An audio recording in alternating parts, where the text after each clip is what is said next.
Hey people, I'm coming back in a minute. Hold on for a second.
just falling and just suddenly just fall. I don't want that, man.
Okay, we're gonna talk about Alexander Usyk versus Derek Chisora. I know there's a lot of discussions, different places, people talking different things about this fight.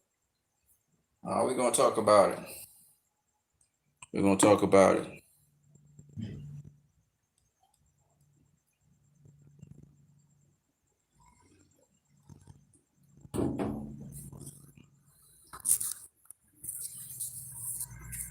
We're definitely gonna talk about this fight, okay? So y'all want to talk about Alexander Usyk versus Derek Chisora. Here's the first thing I'm gonna say about that fight.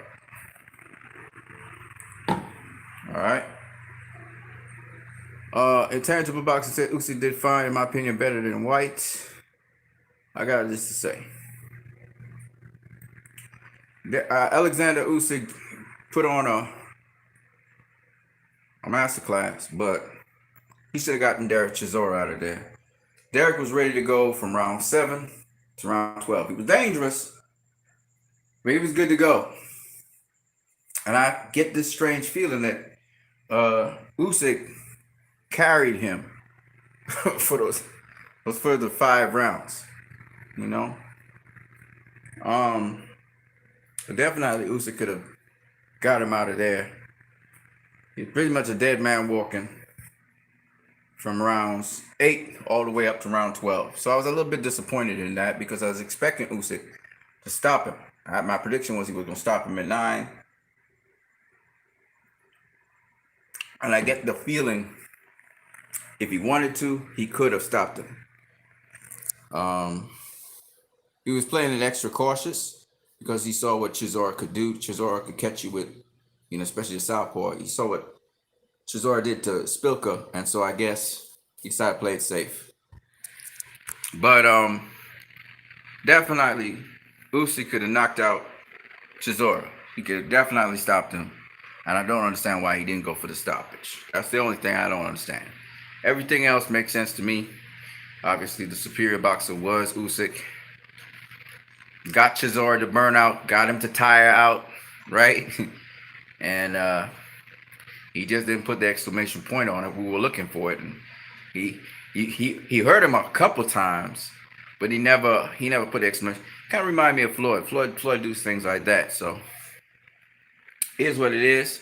Intangible Boxing said that he did well. Don't forget to smash that like button, people. That'll help me out a little bit. I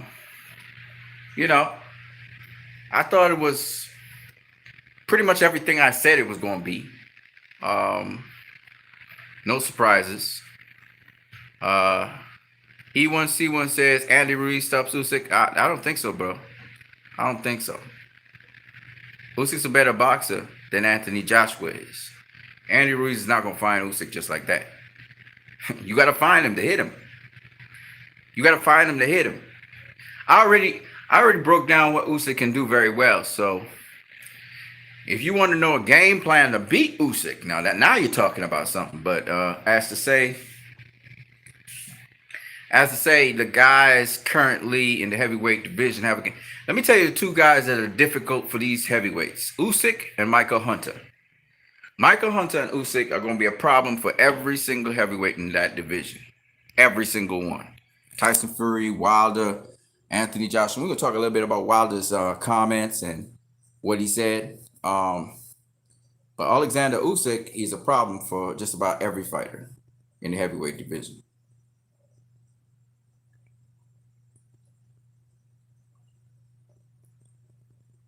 E1C1 says he got Canelo in his corner.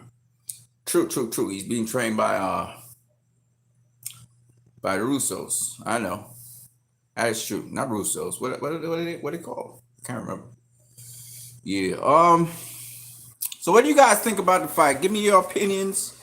I'll listen to the spectrum of opinions, and then I'll break down to you, my opinion on the whole thing, on the fight. It was a little bit of a letdown for me because I wanted to see Usyk stop him, because Chisora was on the verge of being stopped a number of times in a number of rounds.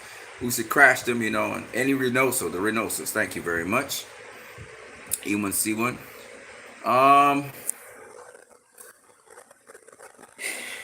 You see, what sometimes you gotta make a splash to make everybody believe. Excuse me. God damn it, not again.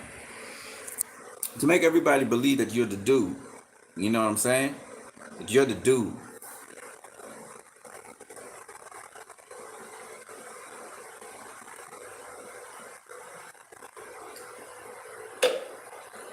You're the guy to beat.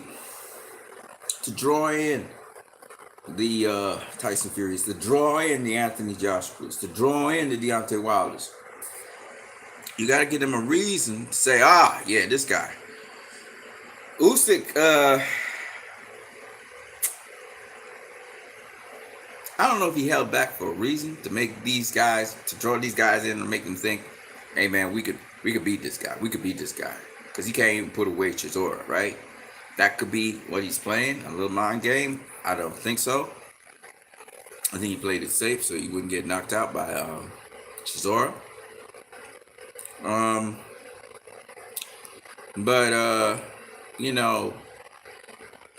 we were looking for something more impactful from him, and we did. I didn't get it. I thought he put away Chisora after looking at everything, but he didn't. So it is what it is. I mean, it is what it is. Definitely the superior boxer.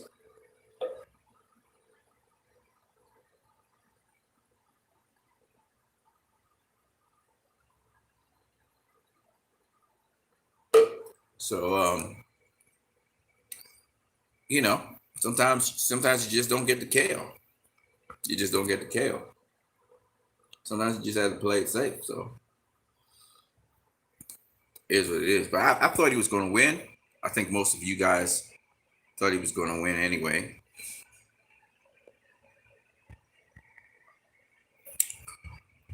All right. So E1C1 says Andy Reid stops Usyk. I don't think, you know what's the problem with a lot of people? You feel to win a fight, you have to stop a guy. Maybe Tank will stop Leo. Maybe Leo will stop Tank tonight. Who knows? But a lot of the modern day boxing, except the heavyweight division, because the guys are not, I guess they're not skilled enough to be able to. They're not skilled enough and consistent enough not to get knocked down or knocked out. But I think a guy like Usyk or Michael Hunter, it's very hard to knock those guys out. It's very hard to beat those guys because they got the boxing fundamentals down packed. And on top of that, they might be able to stop everybody, but they definitely give everybody problems because they're just that good. And Michael Hunter is not as tight in his boxing as Usyk, and he gasses more than Usyk does. Usyk don't gas, so I mean, so Usyk's gonna be a problem for the bigger heavyweights, and so will Michael Hunter. Those guys are always gonna be a problem for those bigger guys. And Usyk, I mean, okay. You ask yourself, how's Usyk going to deal with Tyson Fury? How's he going to deal with guys who are taller and longer than him? That's a great question because he mostly boxes on the outside, right? So that's a great question. Maybe pressure, the fact that he could apply pressure of some kind. And I'm not quite sure exactly how he's going to do it, but it will involve stepping around the guys, stepping around the bigger guys, stepping around them, turning them, stepping around them. I think that's the way how he would beat those guys. But Michael Hunter's a kind of step around guy too, slips punches, gets under punches and stuff, and step around a guy. So I think, but as of now, Chisora, I think, will have a shot at Anthony Joshua's WBO title. So we'll see how that pans out. If he gets dibs at Anthony Joshua after the Pulev fight, or if Anthony Joshua's going to face either Tyson Fury or Deontay Wilder. If Deontay Wilder faces Tyson Fury or whatever happens. But at the end of the day, this is what I got to say. I got to say that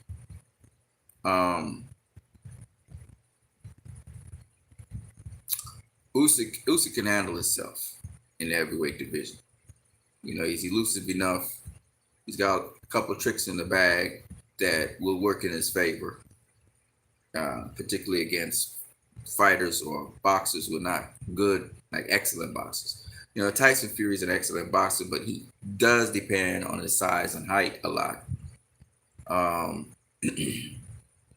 And Usyk is, he depends on his feet, his footwork. So, yeah.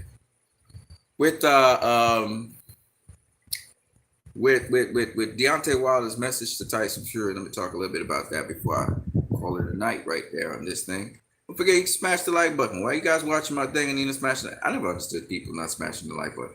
If you like what you're seeing and you actually participating in discussion, why don't you smash the like button? I don't understand that. Smash it, man.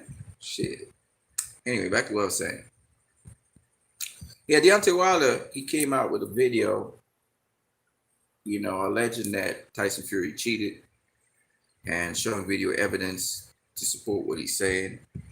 My thing is, I know why he's doing that, and everybody should be talking about it right now, because he's trying to drum up again that energy and that interest in the third fight, right? So we'll see. I mean, Tyson Fury might engage him. He might not engage him. We'll see what Tyson Fury responds with that about. See if Tyson Fury might take that on for a third fight, which they were supposed to have, but it didn't work out because of COVID. So we'll see. I was always saying, Wilder need to step up to the plate and show that he won that third fight, because he didn't show that at all. And then he stepped out there and he said what he had to say. So if he really is a true warrior, then we're going to get that third fight and we're going to see what he has to show. So we'll see. I don't know. We'll see.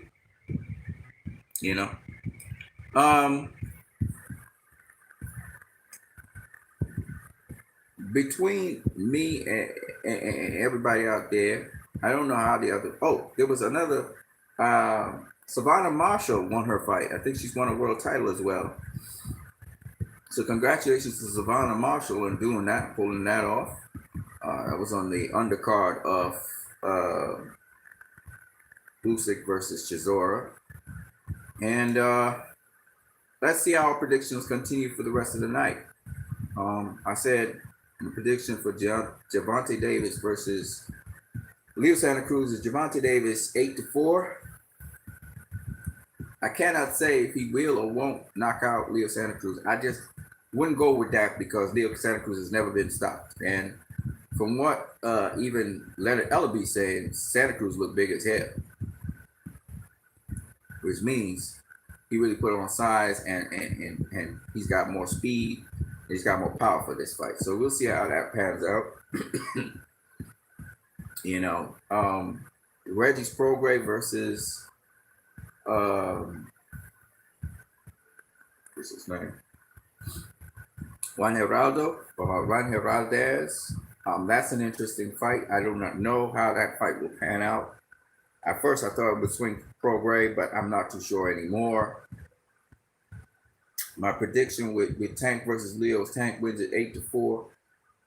It could swing the other way, and Leo could win it 7-5. We'll see how it pans out. That's the range of motion I have. I cannot give you a conclusive answer on that fight until I see it. From the first round, I might be able to tell you what's really going to go down. But that's an interesting fight because everybody knows Mexican volume punches really are kryptonite towards guys who are pot shotters who don't really throw a lot of punches, but they may have a lot of power. And I can give you plenty of instances. Like I say, Kevin Kelly versus Alejandro Gonzalez, Julio Cesar Chavez versus, well, Taylor was a machine gun, so can't use him. Well, Roger Mayweather versus Julio Cesar Chavez, right? Roger Mayweather was a sharpshooter. So I mean, this is an interesting fight in that respect. We'll see how it pans out. I cannot tell you really who's going to win. It's a tough fight for me to call, but I'm gonna say Tank 8-4, Leo Santa Cruz 7-5. That's the bandwidth in which we're playing with, and we'll know very soon who the winner will be. I cannot say. That's how interesting that fight is to me. It's actually more intriguing than Leo Santa Cruz versus Vasily Lomachenko because I'm not Leo Santa Cruz or Teofimo Lopez versus Vasily Lomachenko. I knew how to beat Lomachenko. With Tank, I could see his vulnerabilities. I could see where his power punch output would be a problem for him unless if he can reduce Leo's punch output, and it's not by getting his attention with power, but it's by offsetting his rhythm, doing certain things to offset Leo Santa Cruz's rhythm, and make Santa Cruz miss, and then you make him pay. So it's really about boxing. You see, that's what Floyd used to do. Well, of course, Floyd's a special kind of guy, but Floyd would offset your rhythm, throw you off, so you couldn't get any momentum to actually throw all your 100 million different punches. And that's something, if Gervonta knows how to do that, which I don't know if he knows how to do that, he'll really, and that's what I think Floyd was trying to teach him. But, when you're young and you rush punches and you're rushing everything because you depend on your power and, you gotta mix it, And of course, Gervonta is looking for a knockout, maybe, or maybe he's fighting in the capacity to see. There's certain things, the pace at which you fight, because you can dictate the pace of your opponent by not only how you move but also how you fight. I don't know if that makes any sense to anybody, but so there's just a lot of nuance to boxing. But yeah, with Tank versus Leo, that's a hard one for me to pick because Tank, from what I've seen of Tank, even in the amateurs or the pros, and I've seen him being beaten by Mexican fighters in the amateurs. Whether in the amateurs or the pros, Tank still fight at one speed. He don't know how, like I haven't seen him at least slow down the tempo of a fight. And know how to slow down the pace of a fight and control the fight. And I saw that Floyd was trying to teach him that in the training camps. I don't know how much he took to it. But if he has taken to any of that, and he can slow down the fight and get Leo off balance, he gonna win the fight. Definitely. He's gonna outbox Leo. And maybe Leo sells out to try to win the fight and he can catch him with something, or maybe put him down or knock him out or something. But quite frankly, that's what I was hoping. I would hope Tank would have that kind of maturity to be able to box that kind of fight, because not everybody you're gonna stop and get out of there. And like you see how Usyk did with Chisora, I'm hoping Tank would have that kind of mindset. Not as protective, like if Leo's ready to go, get him out of there. But if he's not ready to go, and he's strong and he's live for 12 rounds, which is very likely, show us something new. Show us something that you can control him, because that's the difference. See, it's control. It's about controlling your opponent. So Tank showed me something in this fight with Leo where he could control Leo. Man, that's huge. Because if you can control him, see what Teofimo Lopez was able to do against Lomachenko was he was able to control him for a good portion of the fight. For 8 rounds of the fight, he was in control. Undoubtedly, there was like a struggle 8, 9, 10. It was a struggle then. Lomachenko took over in round 11. And then Tito took back the fight in round 12. So I'm just saying, if you can control the fight, because remember, you have many different tools. Power is one of them, but that's just one tool. And you have to know its place in boxing and how you can use that tool to your advantage. See, that's the thing. A lot of people just don't understand. So everybody talking about speed, power. We hear it over and over again, right? Either arguments with Floyd, he would beat this fighter or he would beat that. He wouldn't be able to stand a chance against Duran. Why? Because Duran had that power, right? He wouldn't stand a chance against Sugar Ray because Sugar Ray had that power. He wouldn't stand a chance against Hearns because Hearns had that power, right? They like to say that. And then they like to say that these guys could box too, and they got the IQ like Floyd. Nobody got an IQ like Floyd, first of all. Them guys don't got no IQ. Like, oh, okay, Duran has an IQ. That's great, but he don't got Floyd's IQ. And that's the thing. It's weird because Floyd got so much knowledge, and he always gonna have more IQ than them. Why? Because he got to watch them, so he could use some of their style, some of what they use, some of what they do. You know what I'm saying? But anyway, I'm gonna just leave that at that because old school people, they're gonna always be with their old school people. It's what it is. When you grow up with a certain group of people, like be with basketball. I value Michael Jordan and everything, but I can see how LeBron's better than him in certain respects. You know what I'm saying? Of course, Michael Jordan was very creative in his plays and he had hang time. Like, I don't see no basketball players today have that kind of fucking hang time where they go. I've seen a lot of guys jump in the air and jump very high, but like to jump in the air and stay longer in the air and just like double pump and just like fucking hang. Jordan used to do that shit, right? But they don't do it now, but they still jump higher and they do some crazy ass dunks and they do crazy ass jumps in games and stuff. All I'm saying is, and Vince Carter was like crazy, right? And Vince Carter is like yesterday's news. Now we got what we got just two guys in the dunk out just recently, right? In 2020 dunk out. Crazy shit. My point anyway is this. That at the end of the day, things evolve, they change. And if you can't change with them, you doomed. You just gonna be left behind.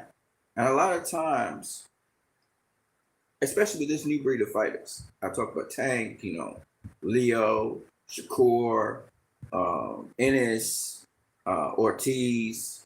And there's a whole new crop coming up behind them, by the way. Haney, this new crop of guys, Savannah, Shields, these are the new crop. This is the new breed. This is their time. All right. And unfortunately, a lot of OGs dump on the new breed instead of educating them, instead of teaching them, instead of coming through and giving them tips and learning what they do and what they are bringing to the table of boxing and how the sport has changed. A lot of these OGs keep on shitting on these younger cats. I'll give you an example. Recently there, Tyson and Roy, was trying to shit on Floyd. And the way the reporter even couched it was stupid. Floyd was on this rant about, Floyd wasn't on any fucking rant, first of all. But the point is, if it's Floyd that says it, it's time to shit on him. And I listened to Roy say some dumbass shit I never heard before in my life about belts. It's like, I will get every single kind of belt. So you're a belt collector then. That's what you're saying. It's not about the opponent, right? Mike Tyson is secondary to the fucking belt. Like, what you got to understand is, especially for the OGs, I got to say this to the OGs, and I'm going to say it again and again, because I myself have become an OG, unfortunately. But to the OGs, there's a way to acknowledge people who came after you and respect them for what they're saying. For you to say that you want a certain belt, but not acknowledge what the guy is saying about too many belts in boxing, you become the source of the fucking problem. You become the source of the fucking problem. If you want to defend the belt that you have for what you are going to be facing, you could say that. You could say, man, listen, I get what he's saying. And he is right to a certain degree. We need to keep it simple for the fans. But, you know what I'm saying? But what I'm saying is, all I'm saying is, I get what he's saying. But I would like some incentive at the end of the channel, anything to give me more drive and purpose. And in this case, this belt might do that for me. Now, why I say OGs need to be careful how they say things. And I want to give all respect to Thomas Hearns.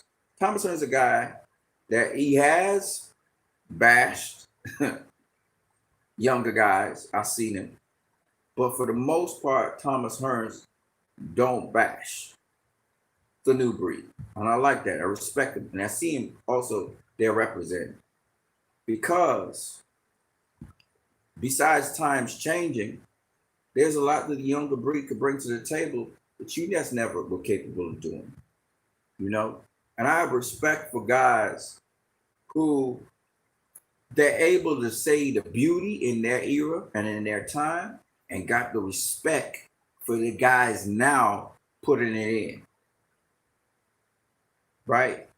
Don't be telling these guys have it easier. You don't know, motherfucker. You don't know. You're not fighting in these times anymore. You fought in your time.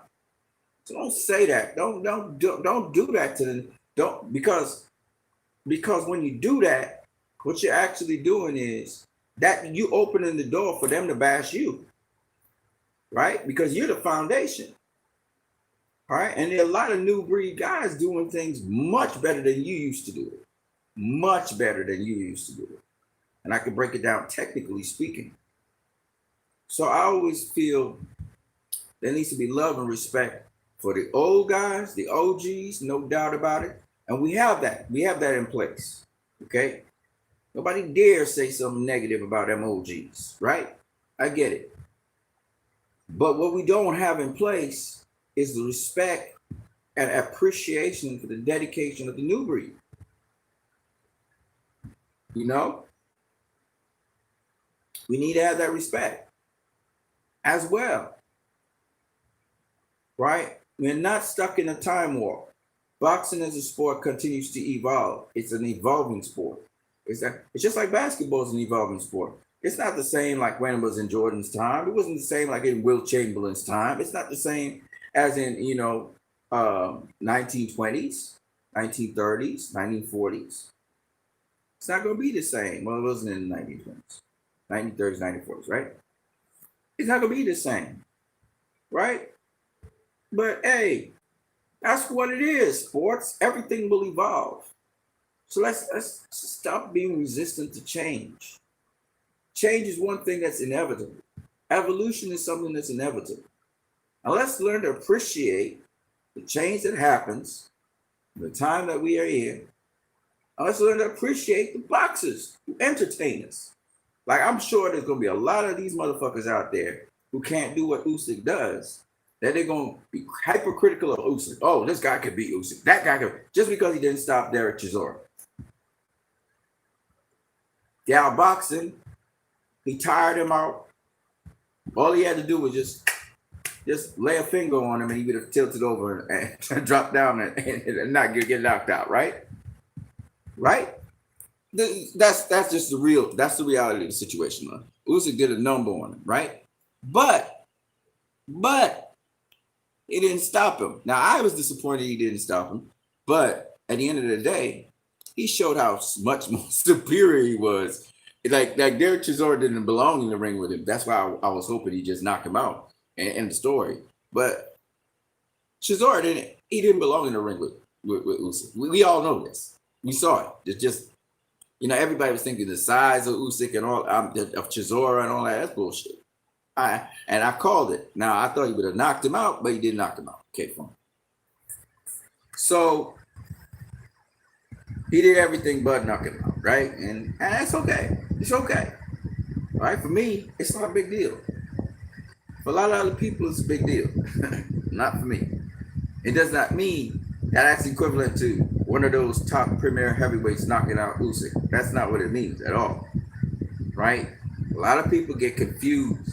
They think punching power. Listen, Usyk put them punches together. He could have gotten Derek Chisora out of there easy.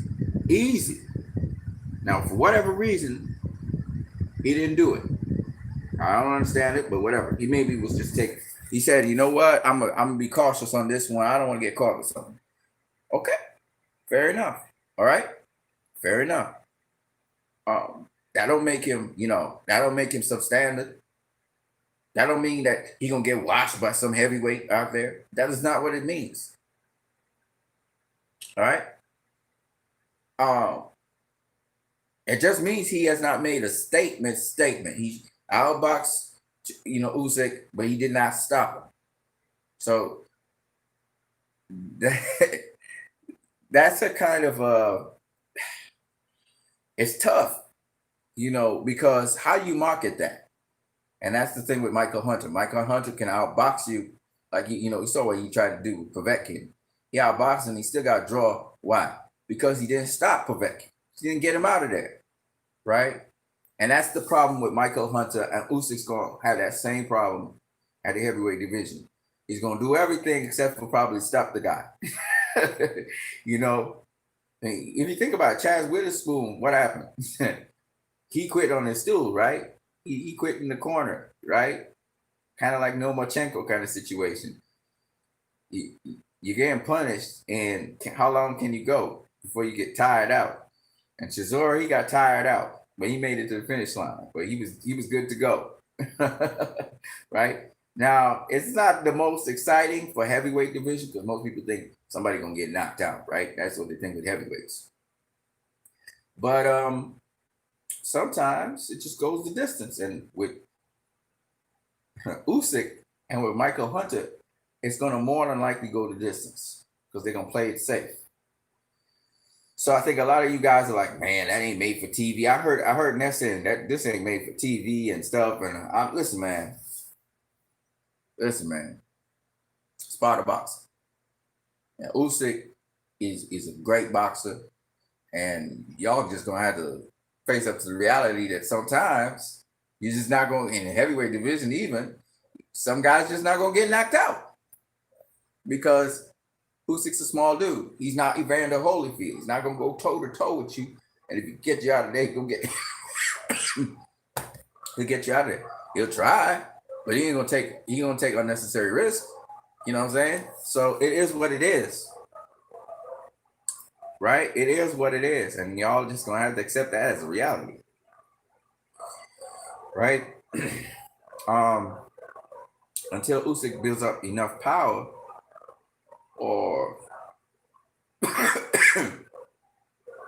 he realizes he can take more risks, or let me put it this way, he can do more calculated risks like he does. You might see him stopping guys just like that. This is kind of but Derek Chisora is a solid heavyweight, and I thought Usyk did perfectly fine except for stopping him. I thought he should have stopped him. Put the exclamation mark on it and stop him. He was ready to go since the 8th from the Jesus Christ, man. From the 8th son of a bitch. From the 8th round onwards. Okay. All right, people. That's all I got for now. I see you guys are all up in here, but you guys ain't saying nothing. You guys just quiet. Why are you listening to me just talk? You guys don't have nothing to say? Fat Boy Tank gasses out. I don't forget that Leo keeps the same energy all 12 rounds. Oh, y'all been talking. What the hell? I'm not getting notified of this stuff. All right, so, okay. Stop Asking said, oh, okay. Alexander Usyk looked better against Derek Chisora, says Stop Asking, than Dillian White did. That's a fact. Oh yeah, for sure. Yeah. The only thing he didn't do was, he dominated him. He just didn't stop him. E1C1 says pro grade by KO. I don't know about that. This guy got good defense. Heraldez has good defense, man. I don't know, bro. Pro grade struggle to make weight. I think that's gonna affect him. Stop asking says Tank has that bazooka in his shoulder, on his shoulder. Yeah, I hear you, man. I hear you. E1C1C1 says all White did was knock out Chisora. Fight was closer. Oh yeah, for sure, for sure.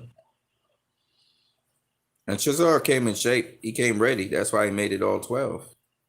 And he was still dangerous. Don't get me wrong. He was still dangerous, throwing them wild high shots. Stop asking says Leo Santa Cruz is tough as hell though. Yeah. Stop asking says Dillian White got hurt and staggered a few times. Looked like a target in there. Yep. Against Chisora. Chisora got knocked out, but I would say Chisora was ahead on the cards against Dillian White 2 times. I think he got robbed the first time. I thought he won the first fight too with Dillian White. Cruz is getting knocked out cold, says the boxing scientist. Maybe not. We ain't seen a knockout so far this afternoon, so I don't know, man. E1C1C1 says, Fat boy Tank gasses out. Don't forget that Leo keeps the same energy all 12 rounds. I don't know about that, brother. We'll see. But what I'm seeing is 50-50 kind of comments. One person thinks Tank's going to stop Leo. Another person thinks Leo's going to stop Tank. One person thinks Leo's got the better cardio. He's going to win the fight. One person thinks that Tank's got, he's going to win the fight. He's going to win the fight. Because Leo's going to need to respect his power and that kind of thing. So I see you guys. You guys are kind of like making a war with each other. Y'all ain't really know who's going to win. That's basically what it's coming down to. Y'all just riding with your guys. Me personally, I'm as confused as you guys. I don't know how this fight's going to turn out.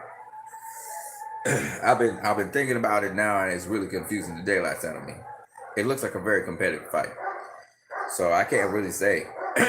It'd be interesting to see what ends up happening. Leonard Ellaby, man, he was like, when people thought that Leo was telling the game plan, Leonard Ellaby was like, so you really think that that's Leo's game plan? Come on now. E1C1C1 says, but this is Leo's first fight at 130. No, it's not. This is his second. He is the WBA super featherweight world champion.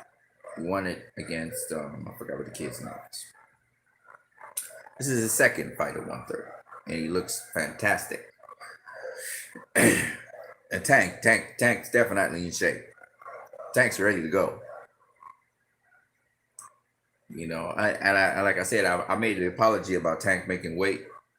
According to Leonard Ellaby, Tank's on point.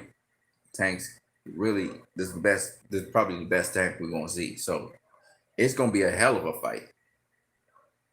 Because I truly believe this is gonna be the best Leo we're gonna see. So Leo's totally motivated for this, to make history. I think what's his name? Marco Antonio Barrero was giving Leo advice and shit. Leo was listening to him. It's gonna be a great fight, man. It's gonna be a great fight. I'm telling you, man. Don't count out Leo. Don't count out Leo. Like I said, this fight swings one way or the other. Excuse me. It swings from 8-4 to Tank to 7-5 for Leo. It's possible that Leo might stop Tank. It's possible that Tank might stop Leo. Anything is possible in boxing.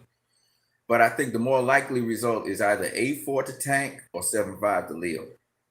I see it being a close competitive fight. Either way. We're gonna see, because Leo could be the kryptonite of Tank, because Tank don't have that kind of output, and if he can't slow down Leo, it's gonna be a hard night for him. If he can't knock out Leo either, as well as Tank could be the kryptonite for Leo in terms of power. Leo just can't take the power, and though that's less likely because Leo's so well conditioned and then he's so defensively responsible, in my opinion, I think that's less likely. So I think it's going to be a challenging fight for Tank. I think he comes out tops. I think what happens is Tank's going to do certain things that's going to cause Leo to have to be defensive for a while. I think that's how Tank's going to win the fight. He's not going to be, I don't know if he can control the tempo or slow down the tempo. It depends. He may still have to work on that game. Ryan Garcia wants a piece of Tank. Bad. He wants a piece of Tank bad. Because Ryan's seen something too. So Leo and Ryan have seen something with Tank. Ryan's got speed. Leo's got activity. And they know, activity can trump power. You can drown a guy with activity. And then Ryan's got speed. So that's what they're seeing with Tank, I believe. So we'll see. I mean, it's a gettable fight for Leo, definitely. It's a gettable fight for Tank, definitely. It's just who will prevail. I don't know. It's a tough fight for me to pick. So I picked one way to the next. 8-4 Tank, 7-5 Leo. And Tank could make it 8-4. He can make it 8-4. He could take a couple rounds because Leo has to be on the defensive. He has to play defense. So that's the way I think Tank can kind of take two rounds. He could get 2 rounds in his favor, where otherwise it would have been swing rounds and probably Leo would have gotten it. I mean, that's the way our Tank has got to get it. And it's not going to be just off of power. It's going to be off of how quickly he can set a trap for Leo and make Leo walk into it. So that's the trick. That's what Tank has to do. I don't think he's getting Leo out of there, but he definitely could get Leo on the defensive. He could sneak in the shot, bam, like a lightning bolt shot, and Leo would be on the defensive for a while. And that's how Tank could take the round. But I really don't see him stopping Leo. I don't know. It's possible. He could stop Leo. I mean, he got the power and pop to stop anybody. But I just think Leo's a little bit too skilled for that. Because Leo does think defense quite a lot in his fights. So that's how I look at it. But I don't know. We'll see. I don't know. It should be a great fight. It should be an exciting fight. Lots of punches thrown, lots of activity, lots of things. Anything's possible in boxing. If Tank can knock out Leo in the very first round, anything's possible. Leo could drop Tank, and be dominating him for the rest of the fight. You just never know. Anything's possible in boxing. But to limit those possibilities, preparation. So if they've done their proper due diligence and preparation, then we're going to have a very competitive fight. Even if it's 8-4, it could be a competitive 8-4 for Tank. I think that's the direction I'm going to go in. The more I think about it, the more, because Tank can pull off certain angles, certain shots off of certain angles that I think Leo's not going to be prepared for, unless Leo keeps distance. If he keeps proper range, Tank can't pull off what he really want to do. See, that's how you can control a fighter. So you control him with range. So Leo's popping that jab because he got a longer reach and he's taller. And pop that jab, he can really dictate a couple things. Because it just had to be fundamentally sound. Pump the jab. Jab is kryptonite for very skillful fighters. That's the key. Ezra Charles was a master of the jab. Anyway, peoples, man, I'm out of here. You guys, it's nice talking with you guys. Let me see what you guys say. No, you guys have more stuff. What are you saying? Let me get up to speed with you guys here. You want to see what it says, but this is Leo's first. Okay. No, we covered that already. All right, people, man. It's nice talking with you guys. I'm going to catch you guys later on what you need. We spent an hour talking. Let's see what's happening with the other fight cards and the other things tonight. I'm going to give you a wrap up on the weekend fights soon, but right now we're just going to go back and watch some more boxing. I'm going to catch you guys later. Peace.